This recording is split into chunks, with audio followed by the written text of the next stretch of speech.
ta parole, remplis quelqu'un ce matin. Par ta parole, sanctifie quelqu'un ce matin. Nous voulons te recevoir. Oh, la Bible dit que tu es ta parole. Au commencement, Dieu, au commencement, la parole. Ce matin, nous voulons nous asseoir. Saint-Esprit, amène la lumière dans la vie de quelqu'un par la parole de Dieu. Encourage, restaure, guérit, reprend quelqu'un ce matin. Mais donne une assurance à quelqu'un ce matin. Les temps sont difficiles. Seul toi-même, Papa, peux nous garder loin des attraits de ce monde, loin du rejet de toi. Nous nous inclinons, nous voulons t'écouter. Parle maintenant. Et nous disons tous Amen. On peut acclamer le Seigneur des Seigneurs. Vous pouvez vous asseoir dans sa présence. Alléluia. Je vous salue dans le nom de Jésus-Christ. Bienvenue à ce deuxième culte. Chaque culte, sa grâce. Je crois que la grâce du deuxième culte est pour toi ce matin. Depuis septembre, l'orientation du Seigneur a été claire pour nous. Élargis l'espace de ta tente.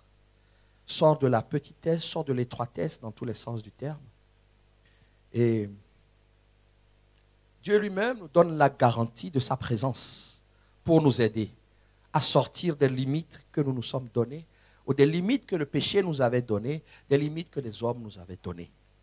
Et il nous dit dans Ésaïe 54, verset 5, « Ton Créateur est ton époux. »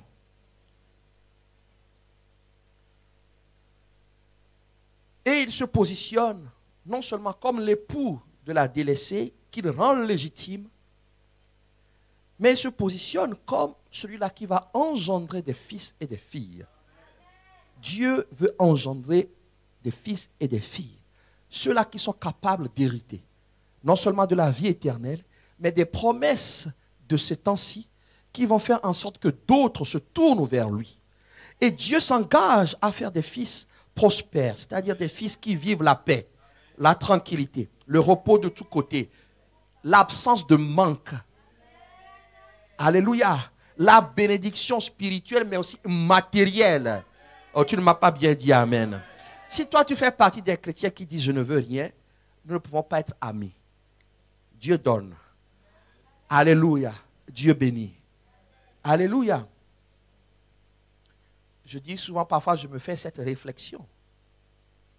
Les enseignements qui disent « oh non, non, non ». Oh non, non, non, oh non, non, ça nous suffit. Mais je pose la question. Dieu donne tout, n'est-ce pas? La paix, la joie, la tranquillité. Ça, tout le monde dit amen.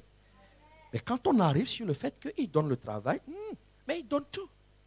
Il donne les enfants. Il donne l'époux. Mais il dit, l'or et l'argent m'appartiennent. Mais c'est pour les anges, l'or. Ce n'est pas pour toi. Mais il veut des fils capables d'hériter selon ses règles. Ça veut dire que celui qui veut des fils veut être un père. Dis-moi bien amen. Nous sommes dans les temps où il faut des certitudes pour tenir dans la foi. Si tu n'as pas de certitude, tu abandonneras. Si tu n'as pas de certitude, tu seras emporté à tout vent de doctrine. Si tu n'as pas de certitude, tu serviras Satan en disant que tu sers Dieu. La foi, c'est une ferme assurance. Nous sommes dans les temps, la Bible a été claire. Nous sommes dans les temps où les gens abandonneront la foi. Ils avaient la foi, mais ils l'ont abandonnée. Parce qu'ils ont perdu leur référence. Ils ont perdu ce sur quoi ils s'appuyaient. C'est eux qui... le temps est venu, nous les pasteurs, nous n'avons pas besoin de parler de nos églises. Nous n'avons pas besoin qu'on parle de nous. Nous avons besoin de parler du Dieu qui a sauvé, du Dieu qui peut sauver. Quelqu'un peut me dire amen. C'est celui-là qui nous garde. C'est celui-là qui nous donne les moyens de tenir ferme. La pluie et le vent souffleront. Satan se déchaînera. Ne soyez pas naïfs. Ne soyez pas idiots. Le monde est sous l'empire du diable. Satan se déchaîne de tous les moyens. Avec tous les moyens. Mais Dieu aussi nous garde. Mais ma maison est bâtie en Jésus-Christ. Donc, dans ces temps-ci, quand Dieu dit, tes fils seront disciples, il dit aussi, je serai là en tant que père. Alors mon message ce matin, c'est Dieu mon Père. Dieu mon Père. J'aimerais dire que Dieu, ce que Dieu souhaite comme relation avec les hommes, c'est qu'ils soient leur père et qu'eux soient leurs enfants. Dieu a envoyé Jésus-Christ à la croix pour que les hommes qui croient deviennent des enfants. Et lui, un père. Tu crois ça? Ok, lisons la Bible. Parce que nous nous trompons. Dieu ne veut pas que nous soyons juste des serviteurs. Dieu ne veut pas que nous soyons juste comme on dit, des hommes de Dieu ou des femmes de Dieu, des croyants. Ce n'est pas le plan de Dieu. Le plan de Dieu. Jean 1, verset 12. Jean 1, verset 12, il dit, à tous ceux qui l'ont reçu, à ceux qui croient en son nom, elle a donné le pouvoir de devenir enfants de Dieu. Enfants de Dieu. C'est-à-dire ceux-là qui ne sont plus orphelins. Ceux-là qui ont Dieu pour père. Bien-aimé, la relation, c'est très clair. Si tu as une relation avec quelqu'un, c'est ton père, mais ta relation, c'est que c'est ton employeur. C'est différent quand quelqu'un a une relation en disant que c'est mon papa.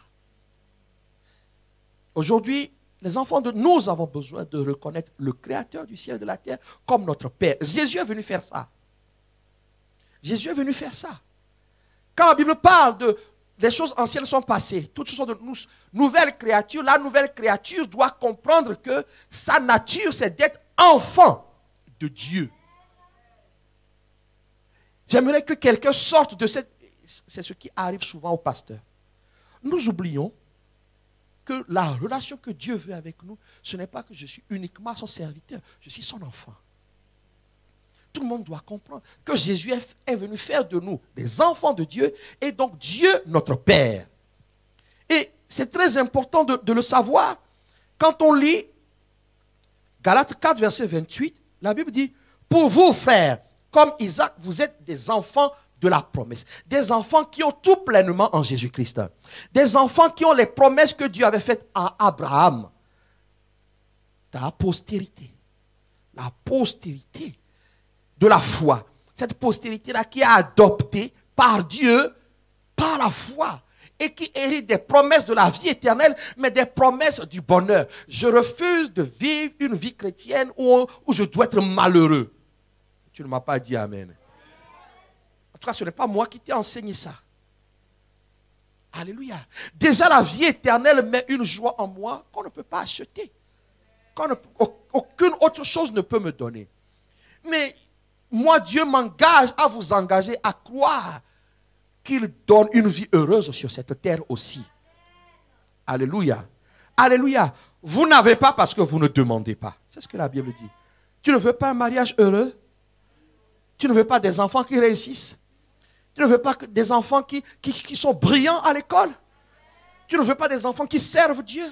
Tu ne veux pas des enfants qui marquent leur génération? Ce que j'ai appris dans ce ministère, notre vie compte. C'est l'un de nos piliers. Notre vie compte. Ce que Dieu fait dans nos vies va amener d'autres à croire en notre Dieu. Alors nous devons comprendre, notre référence, c'est Dieu, notre Père. Dieu est un Père pour nous. Dis-moi amen. Si tu ne le sais pas, il y a des choses que tu ne peux pas faire. 2 Timothée 2,19 dit, le solide fondement de Dieu reste debout. Quelqu'un peut me dire amen. Avec ces paroles qui lui servent de sceau. Le Seigneur connaît ce qui lui appartient. Est-ce que toi, tu connais à qui tu appartiens? Et ça fait la différence. Ça fait la différence. Qui est ton Père?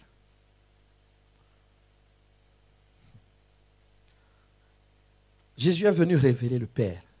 J'aimerais être clair avec vous. La Bible dit dans Luc 10, verset 22, « Toutes choses m'ont été données par mon Père, et personne ne connaît qui est le Fils si ce n'est le Père, ni qui est le Père si ce n'est le Fils, et celui à qui le Fils veut le révéler. » C'est important pour Jésus de révéler au monde entier qui est Dieu, c'est-à-dire qui est le Père. Et si toi tu as cru, tu dois savoir. Ça va changer ta relation avec Dieu, mais ça va changer ta relation avec les autres. J'ai donné l'exemple. Oui, beaucoup n'ont pas eu de père dans leur vie. Moi, le premier. Mon père n'a pas participé à mon éducation. Donc, je ne peux pas vous dire ce que c'est un père. Mon fils, il a été cobaye, le premier. J'ai essayé d'être un père pour lui, mais je n'avais pas d'exemple. Tu n'as pas trop souffert. Tu n'es pas choqué, traumatisé à vie. Mais ce que je sais, c'est que alors que humainement j'étais sans père, Dieu est mon père. Et ça change la donne. J'ai essayé de faire comme mon père. Mais je ne peux pas dire que j'ai été éduqué à ça. Or, dans l'église, on doit éduquer les gens à reconnaître leur père, c'est-à-dire Dieu, à faire comme lui. Écoute ce que dit la Bible.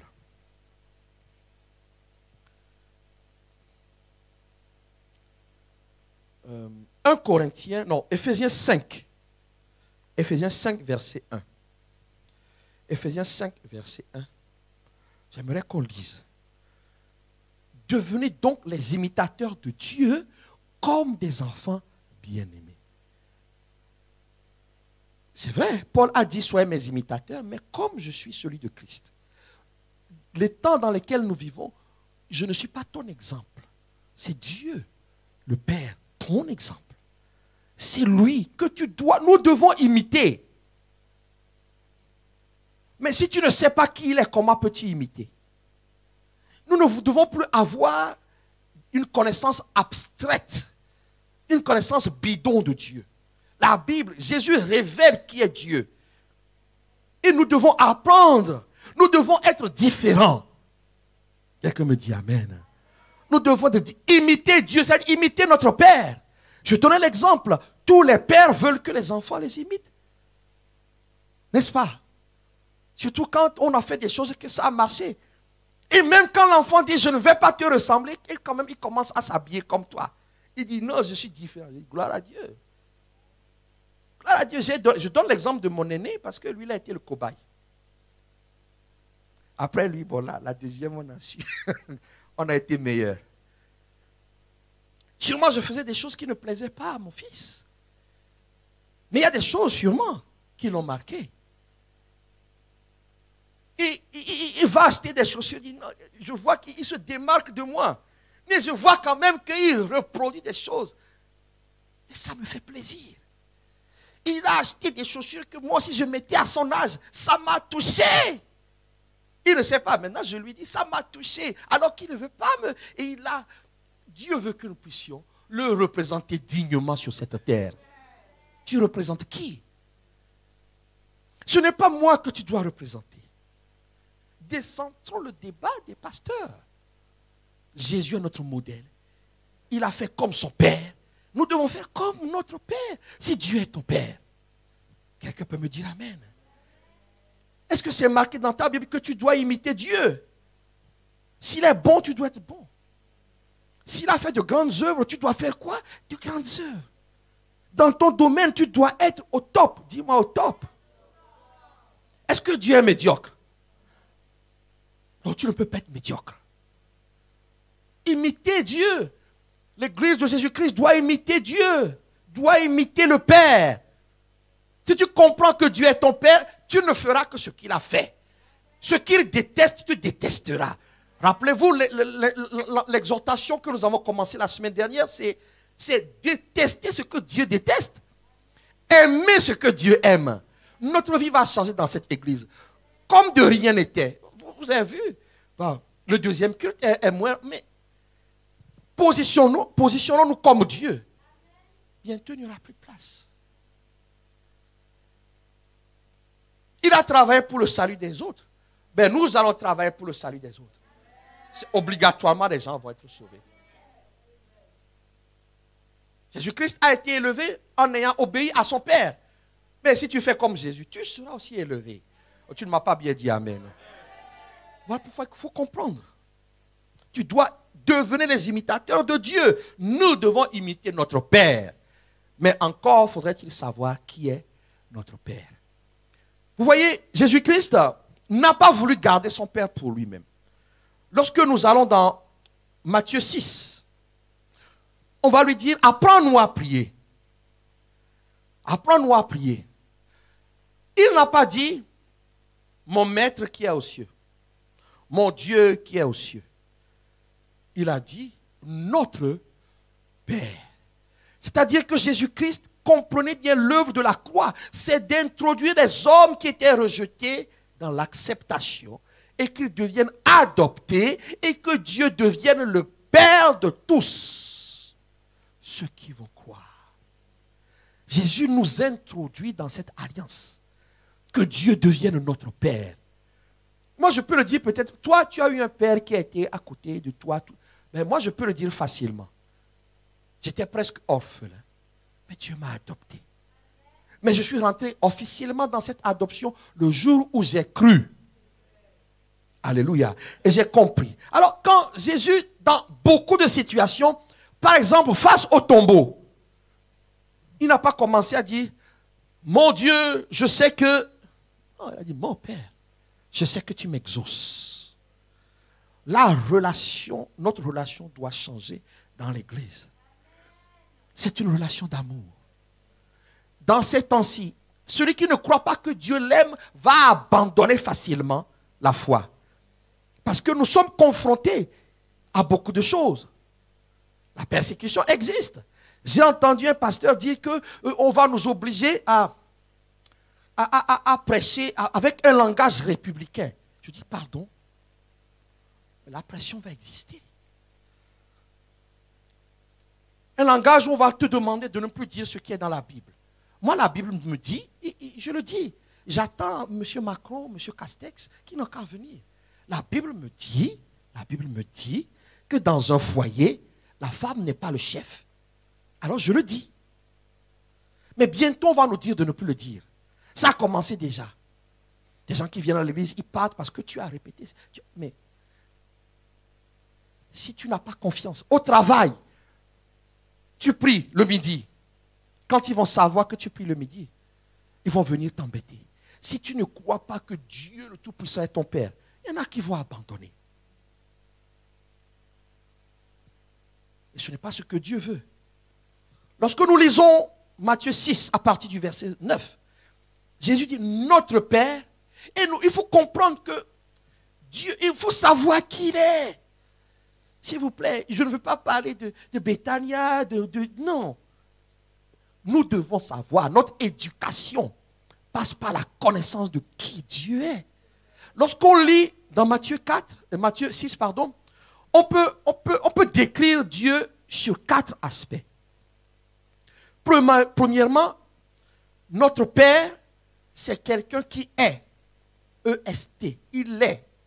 Il est. Il est. Il demeure. Il reste. Il ne change. Il est. Deuxièmement, notre Dieu, c'est quelqu'un qui a des choses à notre disposition. Le Père a des choses à notre disposition. Comme il a des choses à notre disposition, pourquoi j'irai chercher ailleurs? Ok, faisons l'exercice. Comme je sais que dans cette église, vous aimez bien les exercices. Le verset 9, notre Père qui est aux cieux. Donc, il est quelque part. Il dit qu'il a un nom qui est sanctifié. Voilà pourquoi, dans la loi, il disait, n'invoque pas le nom de Dieu en vain. N'engage pas Dieu n'importe comment. Parce qu'il est un Dieu mis à part, incomparable, inimitable. Quelqu'un peut me dire amen. Le verset 10 dit par exemple que ton règne vienne. Ça veut dire qu'il dispose d'un royaume. Il a un royaume. Voilà pourquoi le verset 33 de Matthieu 6 dit, cherchez premièrement le royaume. Dieu n'est pas sans royaume. Les enfants de Dieu sont donc, on va dire, des princes. Oh, tu n'as pas bien dit amen. Ne vois pas ta vie misérable. La foi va être difficile pour toi. Moi, je refuse ça. Ah, je refuse. Ceux qui me prêchaient l'évangile, je me rappelle. En fait, c'était un évangile, il fallait montrer une sorte de... Il faut montrer genre, oh, moi je ne m'attache pas au matériel, je n'ai rien. Le royaume de Dieu, la justice, la paix, l'amour. Mais ton visage ne reflète aucune paix. Je vais te suivre, jamais.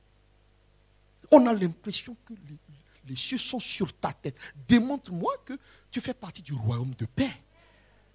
Tu n'arrives pas à payer ton loyer. Tu n'arrives pas à mais Dieu, on m'a dit que Dieu donne à manger. On m'a dit que Dieu donne la paix au foyer. Je dois croire que mon Père me garantit la paix dans mon foyer. Je dois dégager la grandeur de mon Dieu. La sainteté de Dieu rejaillit. Tu es tellement beau et belle, on ne comprend pas. Donc, quand on lit, ton Dieu règne, ton Père règne. Il a un règne, il a un royaume. Que ta volonté soit faite. Donc, c'est quelqu'un qui est, qui a, mais c'est quelqu'un qui fait ce qu'il veut. Et qui te demande de faire ce qu'il veut. Les gens, beaucoup de chrétiens pensent qu'ils peuvent faire ce qu'ils veulent. Le Père que je connais, il n'y a pas d'improvisation. Il n'y a pas, je fais ce que, comme beaucoup disent au pasteur, je fais ce que je veux. Mes frères, fais ce que tu veux, on verra. C'est à la fin du bal qu'on paye les musiciens. Non? Dieu ne nous laisse pas le choix de faire. Le libre arbitre te pousse à choisir Dieu. Donc, il a une volonté. Il fait ce qu'il veut. Donc, nous voyons qu'il est, il a, il fait des choses. Dieu fait des choses. Quand Dieu m'a dit, attaque, j'étais ici. J'étais en train de prêcher. J'entends, attaque le chômage. J'ai dit, ah bon? Je n'ai pas bien compris. Prophétise contre le chômage. J'ai dit, ok. À partir d'aujourd'hui, le chômage est interdit ici. Et j'ai dit, le chômage est à 0%. Nous étions partis de 50, 40, 30. Le chômage ne connaît plus notre adresse. Pourquoi? Parce qu'il donne. Il fait. Le Père, je ne parle pas juste de ton Dieu, je parle de ton Père qui dispose pour toi de grâce et de faveur. Quelqu'un doit croire, sinon tu vas abandonner. Si c'est ton Père, peut-être que ça tarde un peu, mais attends. Parce que lui-même, il a dit, patiente. Quelqu'un me dit Amen. Et qui veut des choses. Le Père que nous avons veut des choses. Il veut. Il veut par exemple que tout le monde soit sauvé. Est-ce que tu es d'accord? 1 Timothée 2. Donc quand le Seigneur nous a appelés, je crois c'est le jour de la présentation de la fille. Là nous étions assis. La servante de Dieu a pris. Voici ce que Dieu m'envoie vous dire. Avant toute chose, priez pour que tous les hommes soient sauvés. Nous étions en 2005. Le Père, ne crois pas que le Père te laisse faire ce que tu veux. Voilà pourquoi non, le Père dont je parle, c'est un Père exigeant. C'est un Père qui a... Donc quand tu ne le sais pas, tu fais n'importe quoi. Ta vie est une vie de désordre. Et tu amènes le désordre dans la vie des gens. Donc quand nous comprenons, cette prière déjà nous donne ces 4 aspects. Dieu est, Dieu a, Dieu fait et Dieu veut. Est-ce que tu peux le dire avec moi? Dieu est, Dieu a, Dieu fait et Dieu veut. Maintenant on va le faire. Tu vas dire, mon Père. Ok, on y va. Mon Père est, mon Père a, mon Père fait et mon Père veut. Donc aujourd'hui, nous allons juste voir qui est la partie mon Père est. Bien aimé, moi qui viens d'un pays où la dictature régnait, il faut voir les enfants du président ou les enfants du ministre. Mais ils viennent. Vous êtes dans l'accueil, ils vous dépassent. Quand tu veux parler, on te dit, hey, mon père a toute une armée. Je vais t'envoyer 2 policiers. Celui qui connaît Dieu comme son père ne peut pas être intimidé par le diable. Tu sais pourquoi? Le diable même, c'est Dieu qui l'a créé.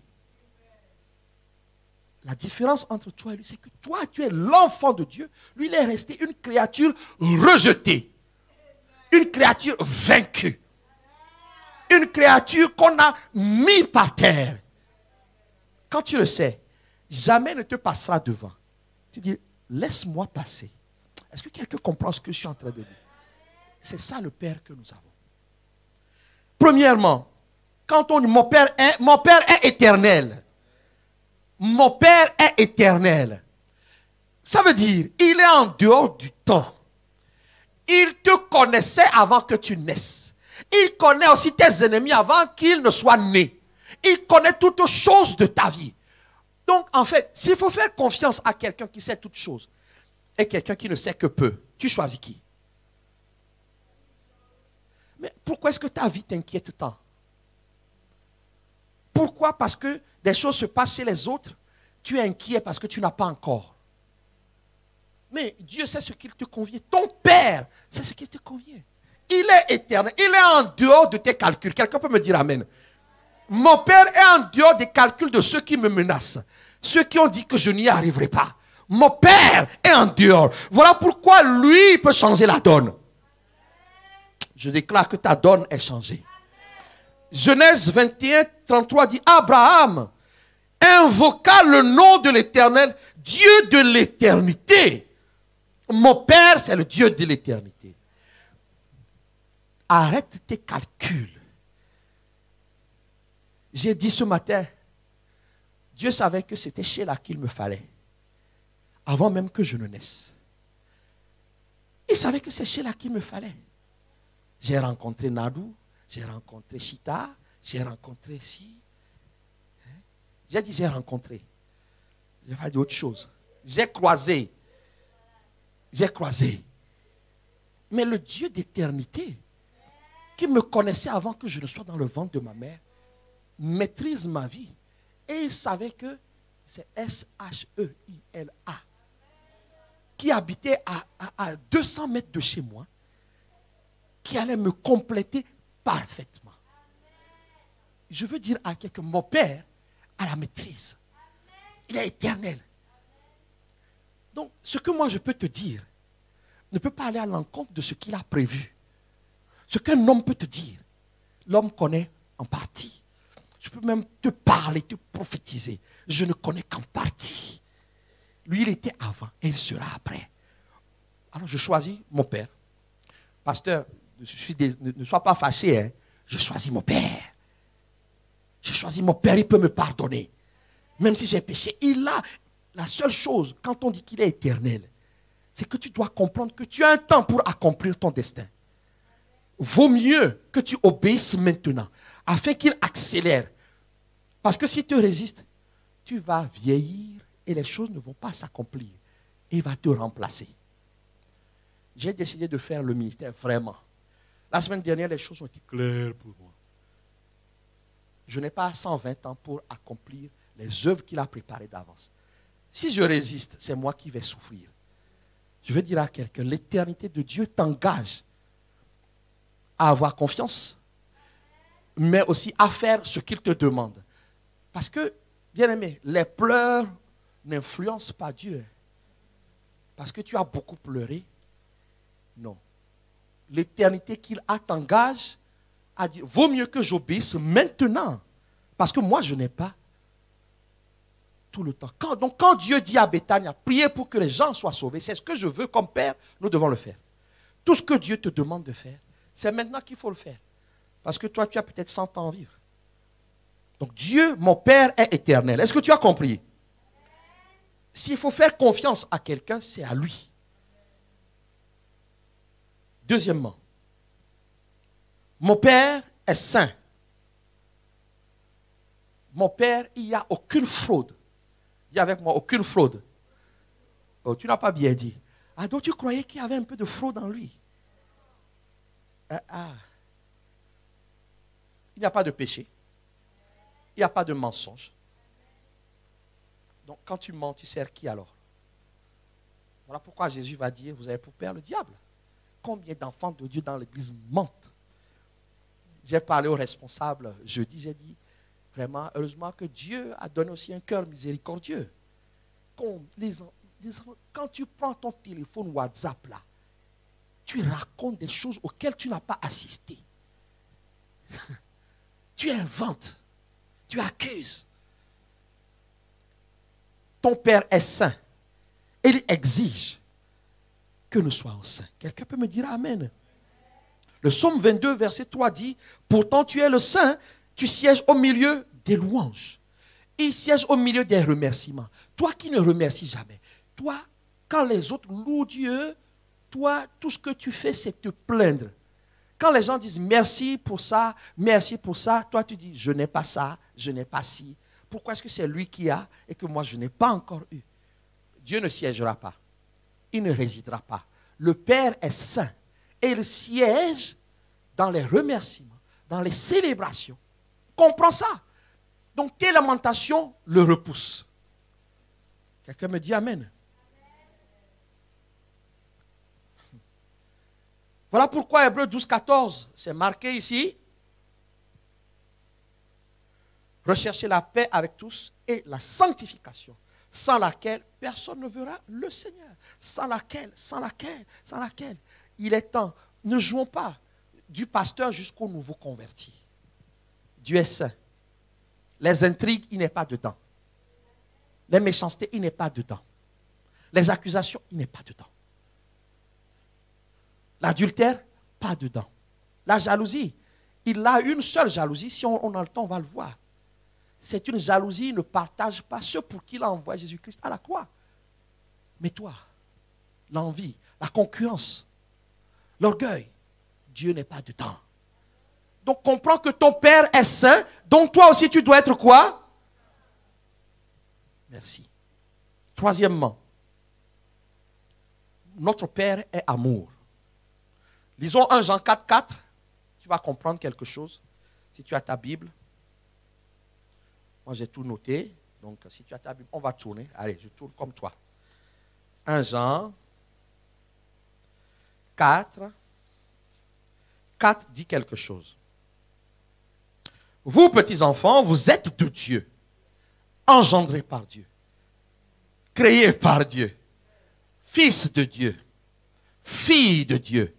Alléluia. Alléluia. Alors, qu'est-ce que le verset 8 te dit? Celui qui n'aime pas n'a pas connu Dieu, car Dieu est amour. Notre Père est amour. Au point que, Jean 3, verset 16 dit que Dieu a tant aimé le monde, qu'il a tout fait pour avoir la paix avec les hommes. Est-ce que tu es en paix avec les gens? Tu dois rechercher la paix avec tous. Mais mieux encore, qu'est-ce que notre Père a fait? Il a tout fait pour que personne ne périsse. Que les gens, toi, ne périssent pas. L'amour de Dieu doit te pousser à te décentrer de toi-même. Pour dire, je veux faire comme mon Père. Qu'est-ce que mon Père a fait? Eh bien, mon Père a envoyé Jésus-Christ à la croix pour que les gens qui croient ne périssent pas. Alors, qu'est-ce que moi je dois faire? 1 Timothée 2 me dit, je dois prier pour que les gens soient sauvés. Je dois évangéliser. Même l'enchanteur qui a cherché à me marabouter quand je prenais l'avion, je dois prier pour qu'il soit sauvé. Dieu est amour. Notre Père est amour. Notre Père est amour. Notre Père, c'est un Père de réconciliation. Si tu comprends ça, pourquoi on fait la guerre à l'église? Pourquoi on se déteste? Pourquoi quand le frère s'assoit là, tu ne veux pas t'asseoir à côté? Pourquoi quand un nouveau vient, tu dis il n'est pas comme nous, tu vas le rejeter? Mais le nouveau a besoin d'amour. Le nouveau a besoin qu'on l'accueille pour se tourner vers Dieu. Pourquoi il n'y a que toi qui compte?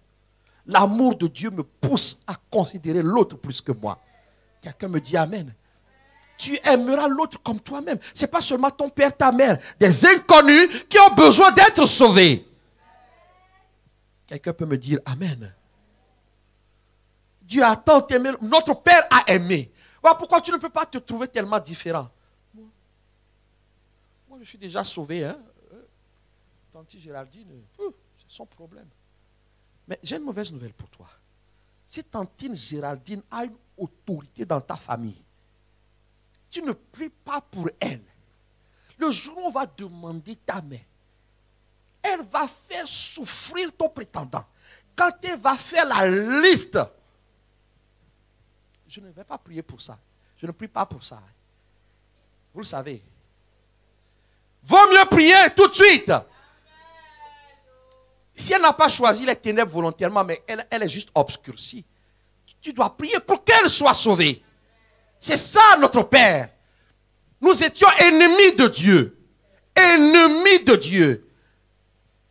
Je vous chante qu'on dirait ce matin. Nous étions ennemis de Dieu. Nous devons être comme notre Père. Ton patron qui t'oppresse, tu dois prier pour qu'il soit sauvé. Ta paix même en dépend. Quelqu'un me dit Amen. Notre Père est un Dieu d'amour. Il est miséricordieux. Alléluia. Donc, comprends bien. Si tu n'aimes pas, Dieu n'est pas ton Père. Tu dois pouvoir pardonner. Même au pasteur qui crie. Alléluia. Dieu est-il toujours ton Père? Est-ce que tu veux l'imiter? Ah. Nous étions à combien? 3 ou 4? 3, ok, 4. Notre Père, comme c'est un Dieu d'amour, il récompense, il aime ceux qu'il aime. Tu ne peux pas avoir de relation avec Dieu, une relation juste de créature-créateur. Dieu, le Père, exige que tu l'aimes. Vous savez, un jour, j'ai charrié mes enfants. J'ai dit, vous ne m'aimez pas. Il y en a un qui ne répond jamais. L'aîné, il ne répond pas. L'autre pleure.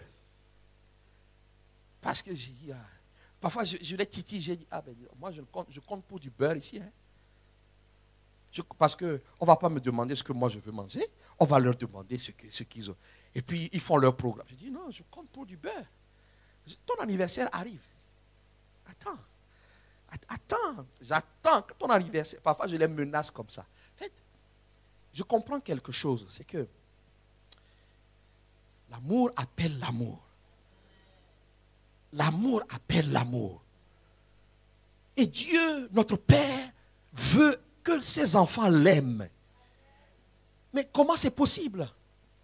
Il dit que l'amour, pour lui, consiste à garder ses commandements. Jean 14, verset 21. Celui qui a mes commandements et qui les garde, c'est celui qui m'aime. Et celui qui m'aime sera aimé de mon Père. Il dira dans 1 Jean que ces commandements ne sont pas pénibles. Vous voyez, nous devons résister pour que la culture du monde ne vienne pas à l'église. Ce que Dieu dit, nous devons l'accomplir. Voilà pourquoi, point suivant, c'est un Père qui habite en nous. Nous ne sommes plus orphelins. Moi, je l'ai dit, ma famille le sait, je considère que mon Père m'a abandonné. Mon Père m'a abandonné. Même s'il est revenu à la maison 6 mois avant de mourir, il m'a abandonné. Il ne m'a jamais manifesté de l'amour. Mais quand j'ai rencontré Dieu, je comprends une chose, Dieu m'aime. Qu'est-ce que je peux faire si ce n'est chercher à lui plaire? Mais j'ai compris que je ne peux pas le faire par moi-même. Voilà pourquoi Dieu décide d'habiter en nous. Le Père décide d'habiter en nous. Dis-moi Amen. 1 Corinthiens 3, 16, ne savez-vous pas que vous êtes le temple de Dieu et que son esprit habite en vous? Vous savez, le psaume 37, verset 28 dit, l'Éternel aime la justice, il n'abandonne pas ses fidèles. Ils sont toujours sous sa garde. Psaume 94, 14, l'Éternel ne délaisse pas son peuple. Il n'abandonne pas son héritage. Nous sommes son héritage. Il nous dit, je vais vous aider. J'aimerais dire à quelqu'un, tu es peut-être un rancunier. Ne nous trompons pas. Quand nous venons à Jésus-Christ, tout n'est pas terminé. La rancune est tenace. La rancune se trouve au niveau de ton âme. L'âme n'a pas été régénérée. Ton esprit est nouveau. Mais ton âme doit accepter le travail de l'Esprit de Dieu. Donc, tu es quelqu'un qui pardonne difficilement. Dieu a décidé de venir habiter en toi pour t'aider à pardonner. Le Saint-Esprit n'est pas là juste pour que tu prophétises sur moi. N'est pas là juste pour que tu me donnes parole de connaissance. N'est pas là que tu donnes parole de sagesse. Non. Il nous transforme de gloire en gloire. Tu dois comprendre, chers amis Béthania, vous qui me suivez, peut-être que tu attendais une grande révélation aujourd'hui. Dieu m'a dit, donne ce qui va leur permettre d'être affermis dans ces temps-ci. Tes défauts, il n'y a que Dieu qui peut t'aider à t'en débarrasser. Tes limites, voilà pourquoi c'est notre garantie. Voilà pourquoi il dit à la femme stérile, l'Éternel, ton Créateur est ton époux. Je suis là. Béthania, acceptons la transformation. Acceptons l'aide de Dieu. Accepte, tu n'y arrives pas. Peut-être que je t'agace même pendant que tu t'attendais. Mais Dieu va t'aider à être délivré de cet agacement lorsque le pasteur prêche ce que Dieu lui a demandé. Tu ne décideras jamais de ce que je vais prêcher. Vaut mieux que Dieu te délivre. Quelqu'un veut dire, quelqu'un veut dire Amen. Dieu veut nous aider. Le Père, nous devons faire la différence. Si tu es reconnu dans ton travail comme l'embrouilleur en chef, dès qu'il y a embrouille, on te trouve là-bas. Dieu veut t'aider. Le Père veut t'aider. Voilà pourquoi il vient en toi. Je suis en train de dire à quelqu'un, abandonne-toi ce matin à ton Père pour qu'il fasse le travail par son esprit. Amen. C'est notre garantie. Point suivant, vous avez plus que le premier culte. Parce que je crois que le premier culte, nous sommes arrêtés là. N'est-ce pas? C'est votre grâce. Notre Père est quoi? Il a tout créé. C'est le Créateur. J'ai appris, écoutez bien, j'ai appris que à ma naissance, je n'étais pas là. C'est qu'on m'a raconté. J'ai appris qu'à ma naissance, j'étais censé mourir. Et que ma mère a dû faire des sacrifices pour que je naisse. On lui a demandé à un moment donné de porter un animal sur son dos. C'était le diable humilié. Elle a porté un animal sur son dos pendant je ne sais pas combien de temps. On ne me dit pas tout, mais ce n'est pas grave. Le peu que je sais. Elle a dû faire des sacrifices. Tout ça là, le diable notait. Elle a fait ça. Donc cet enfant-là, c'est pour moi. Cet enfant-là pour moi. Et donc, il paraît que quand on fait l'échographie, le cordon ombilical de ma mère était autour de mon cou. Je n'ai pas vu les photos, c'est ce qu'on m'a raconté. Donc, normalement, je devais mourir. Oh, ils ont fait leur machin.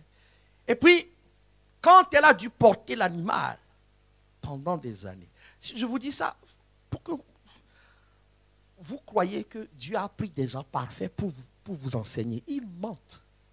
Nous avons tous une histoire. Et Dieu nous a délivrés. Quand elle a fini, il paraît, on ouvre le ventre de l'animal, on trouve des cordes. Des cordes dans le ventre de l'animal. Et moi, j'ai pu naître. À la suite de ça, regarde le menteur. Le démon a commencé à parler. Le démon, il parle aussi. Le démon commence à dire, cet enfant, c'est-à-dire Bibi, c'est moi qui l'ai engendré.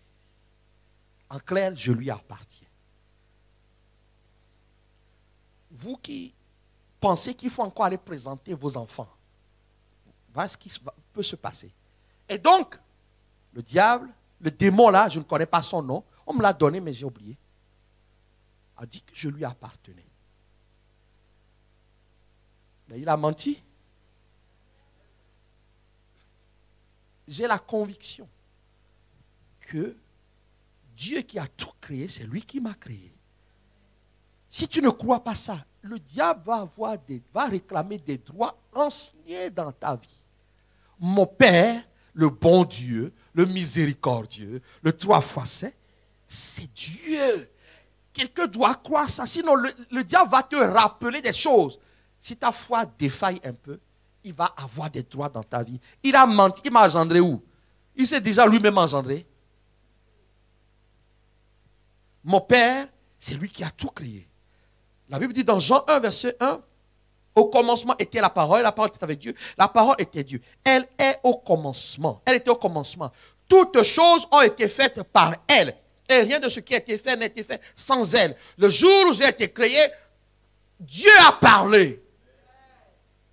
Quelqu'un doit, si tu acceptes ce que les hommes ont dit, moi, à ma naissance, Dieu a parlé. Peu importe ce que le diable a dit. Le diable n'est pas mon créateur. Mon Père est mon créateur. Hébreux 1:3 dit que Jésus est le reflet, et qui est le reflet de la gloire, l'empreinte de sa personne, soutenant toutes choses par sa parole puissante et fait la purification des péchés. Même les péchés, Jésus les a purifiés. Mon créateur, mon rédempteur, c'est mon Père. Si tu ne crois pas, les temps vont arriver. Tu vas abandonner la foi. Dis, ce n'est pas mon partage. Il a tout créé. La Bible dit qu'il a tout mis à notre disposition. Mon Père. Parfois, je suis énervé parce que moi-même, je fais ça.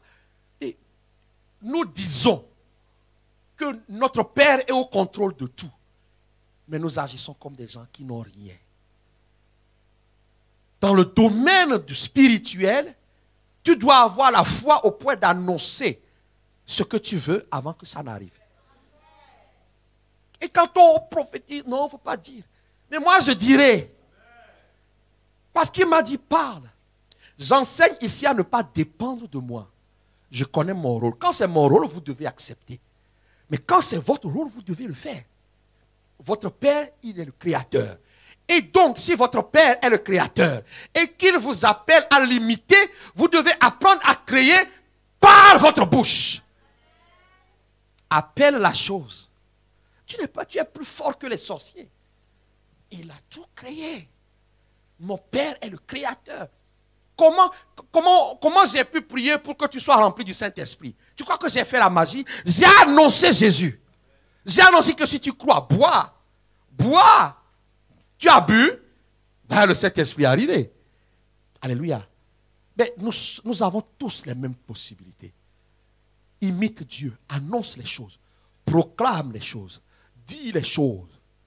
Quelqu'un peut me dire amen? Voilà pourquoi je ne fais que des séances de délivrance, je les fais exceptionnellement.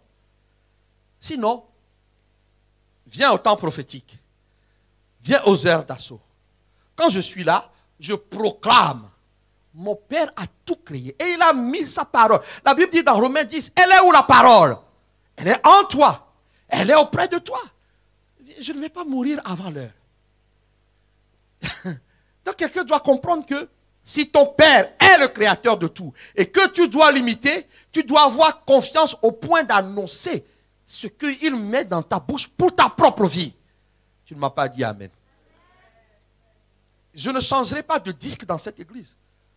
Pour que tu dises, si le pasteur n'est pas là, je ne peux rien faire. C'est un mensonge. Dis-moi amen. Dis-moi amen. Dis-moi amen. Dis-moi amen. Ton Père est le créateur de tout. Donc il a tout à ta disposition. Tu n'as qu'à te servir. Vous savez, je vais vous dire quelque chose, mais ne rigolez pas.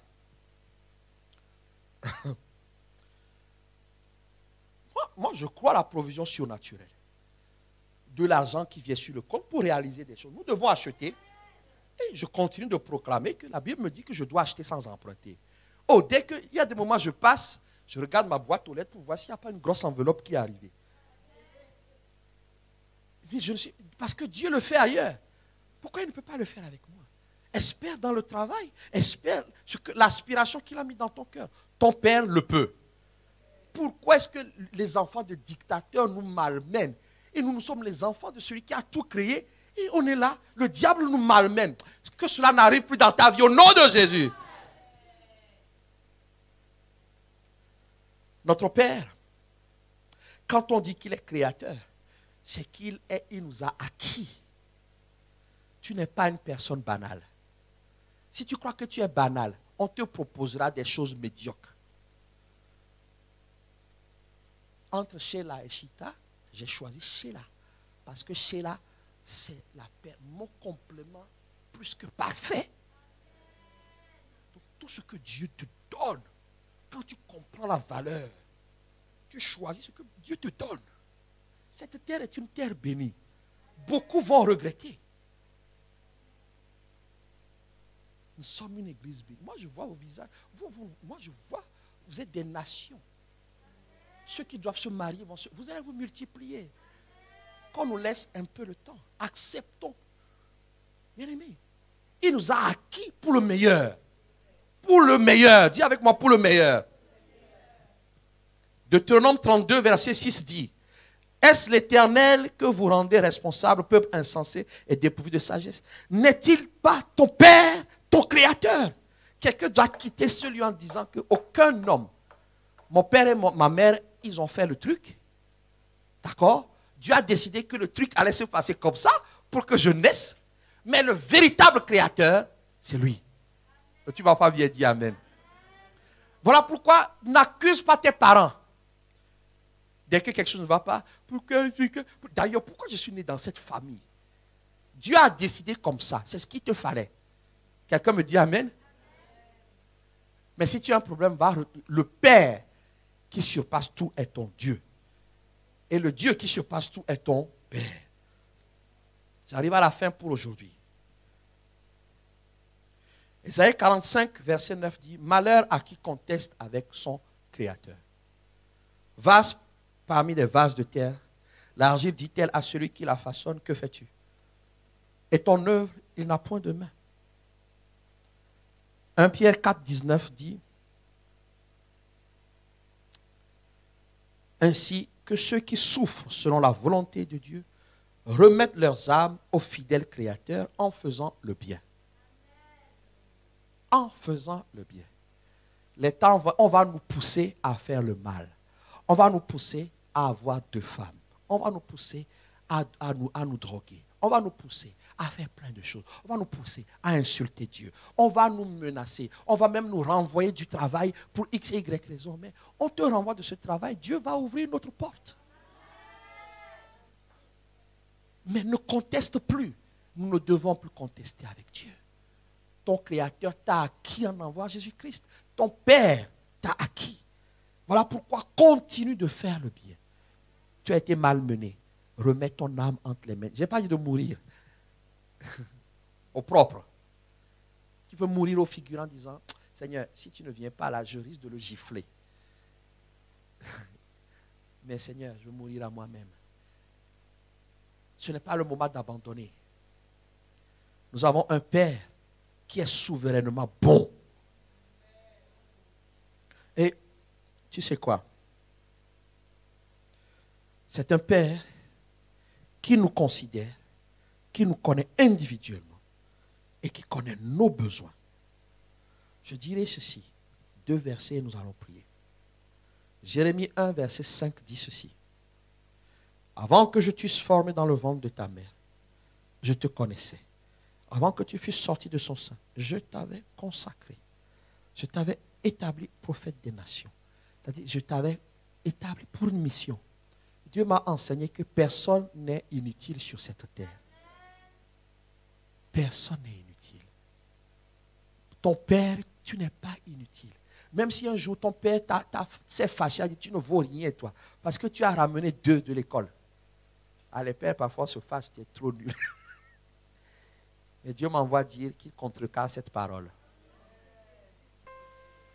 Tu n'es pas une personne inutile. Ton père ne considère pas que tu es une personne. Ton vrai père. As-tu cru au Seigneur Jésus? Ton vrai père dit que non, tu n'es pas une personne inutile. Et le dernier verset. Psaume 38, verset 9. Seigneur, tous mes désirs sont devant toi et mes soupirs ne te sont point cachés. Toi qui penses que Dieu ne regarde pas, si Dieu est ton Père, quand tu es sur ton lit, quand tu gémis, si Dieu est ton Père, comme il habite en toi, il sait toutes choses. C'est une histoire qui commence lorsque tu prends la décision de donner ta vie à Jésus. Tout commence lorsque quelqu'un reconnaît que Dieu l'a aimé au point d'envoyer Jésus-Christ à la croix. Peut-être que la vie, on ne t'a jamais dit que Dieu t'a tellement aimé qu'il a envoyé Jésus-Christ à la croix pour que ta vie change, ta vie prenne une autre tournure, en ayant l'éternité avec Dieu, mais en ayant une histoire bénie ici, sur cette terre. Nous sommes ce que nous sommes par la grâce de Dieu. Crois au Seigneur Jésus-Christ, non seulement tu seras sauvé, mais ton histoire va changer sur cette terre. Peut-être que tu étais fâché contre Dieu, mais c'est parce que tu ne le reconnaissais pas comme Père. Tu veux revenir aujourd'hui. Je veux prier avec toi. Je veux prier avec toi. La Bible dit que si tu crois dans ton cœur, si tu confesses le Seigneur Jésus-Christ, tu seras sauvé. Dieu veut être un Père pour toi. S'il y a dans la salle quelqu'un qui n'a pas encore reconnu Dieu comme Père, parmi les gens qui sont connectés,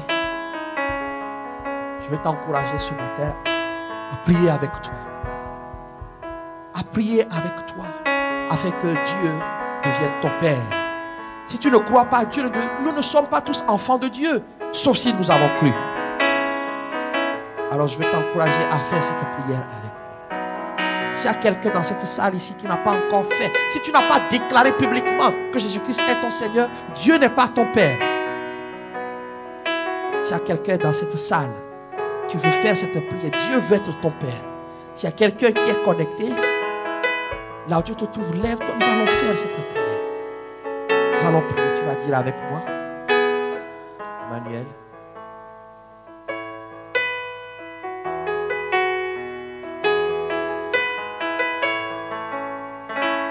Nous voulons que tout le monde voit. C'est important. Ok, ça ne fait rien. Je ne veux pas t'empêcher. Ah, merci Seigneur. Ta vie va changer. Fais cette prière avec moi. Dieu Tout-Puissant, merci pour ma vie.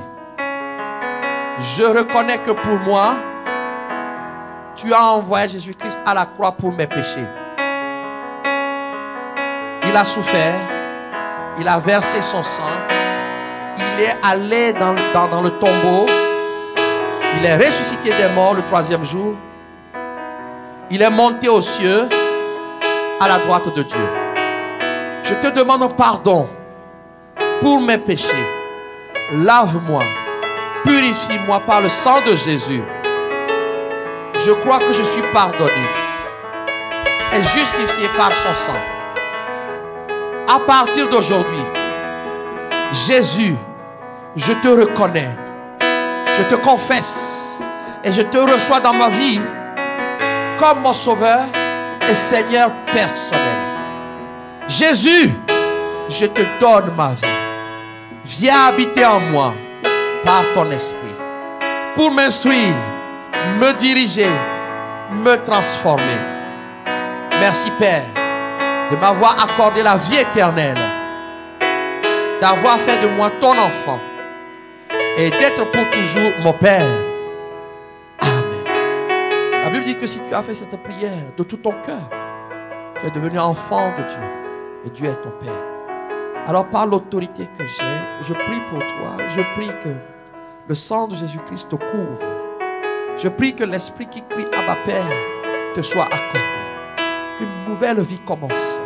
Et que là où l'ennemi t'avait enterré, qu'il ne te trouve plus, parce que tu n'y es plus. Je déclare par l'autorité que le Seigneur m'a donné que toute parole prononcée contre toi est annulée aujourd'hui. Et le sang de Jésus-Christ te met à part. Reçois l'esprit de Jésus pour marcher en nouveauté de vie. nous disons tous Amen. Nous pouvons nous lever. Nous allons prendre ce chant effectivement bien avant le monde. Ici.